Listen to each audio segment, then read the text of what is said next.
Hi guys, welcome to another one. So I'm also going to be discussing France and Italy here. I'm going to discuss how France played against Italy. Then I'm going to discuss also some of the things that I think going forward, France, the reasons why they are not playing well.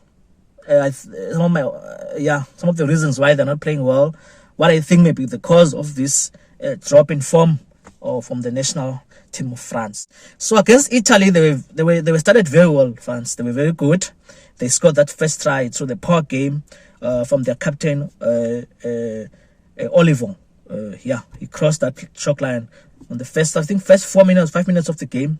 They scored. Big mates around him, and France have it with another big man, Danty, amongst the backs.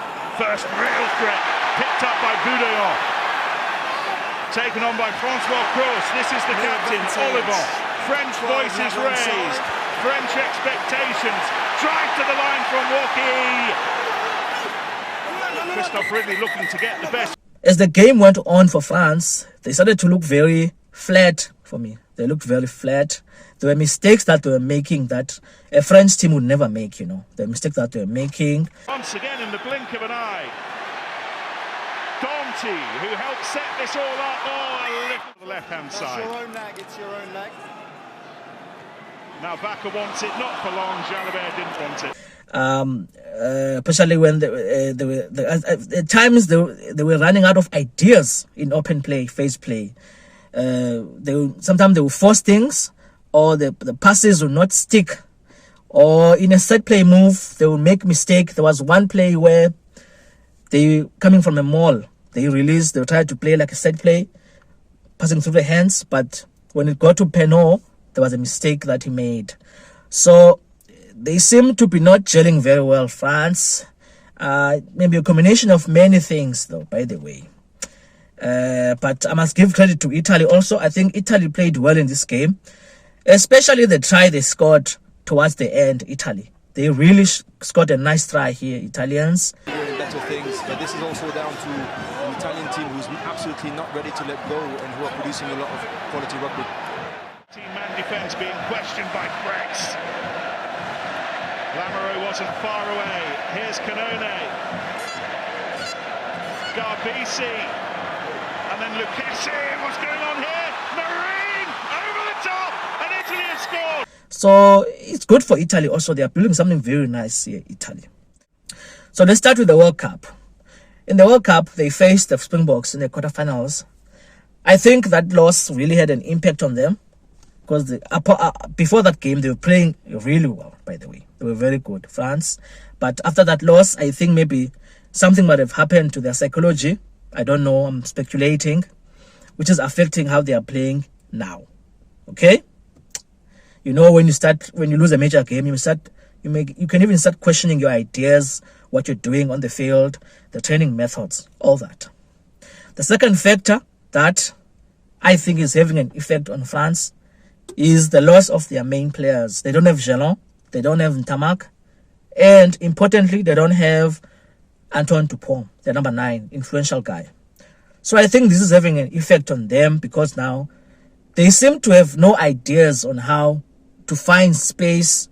You know how the France team works when there's Dupont, those overhead kicks, those grabber kicks, those passes, those runs from around the racks, The guys at 9 are not doing that right now. Le Carré and Luku are not doing that for France. So I think they're really struggling on that front, because I feel like their forwards really rely to be directed by a good 9, like Dupont was doing. So I think this is having a big impact on them.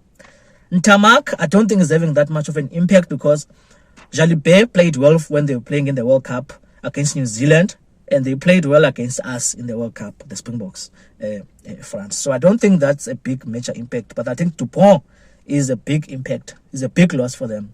They really look lost without Dupont, France. The third key that I think is causing all this for France is the loss of three major coaches. Some coaches have moved on after the World Cup from the France squad.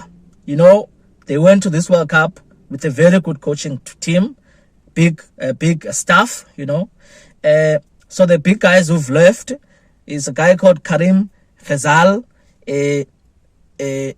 Raphael Ibanez, Thibaut Giroud has left, and Laurent Labitte. So these guys have left the coaching staff of France. Specifically, I'm going to talk about the two guys here. Raphael Ibanez was a big factor. Yeah, if I can say like that. He was a big factor in the coaching staff, because I hear that he was a manager of the team. So he was the one who was liaising, that's how we say it, with the players personally, managing the players, So he was the one who was really managing the team, Raphael Ibanez. And I also heard that there were good talks with him and Galtier before the whole breakout and whatever. So now they don't have a manager now, France, a player manager, a main manager. So I think that they're having a problem with that also. I'm speculating. The second guy who left is a guy called Laurent Labitte. He's a coach. He was coaching Racing 92 before, and then now he's coaching Stade France. So now this guy is left. He was one of the attacking coaches. Him and Fabien Galtier were working very well at coordinating the French attack. Now the French attack looks different now. They look different. I'm not saying Coach Galtier doesn't know, but I'm just saying this guy has left the coaching setup of France, and the players look lost. The set plays are not working anymore. The passes are no longer sticking. There's no flair. So I think the loss of a guy like Laurent Labitte has cost them something, France. I'm not saying overall, that's why. But I think it was a factor on why they are not playing well, the French side. So these are the reasons why. It's the coaching staff that have left, it's the players that are missing, and the emotional, psychological impact of losing a World Cup that you were so sure that you're going to win at home from the Springboks. So I think these three factors are really having a big impact on them, and it's going to be very difficult for them to go forward. I hear they've hired someone, I forgot his name, the new coach that they've hired is an attack coach from Pepanya. I'm not sure if he's a good attack coach, but yeah, I don't know. So yeah, these are the reasons why I think France are not doing well, guys. Thanks so much. Enjoy your evening. Thanks.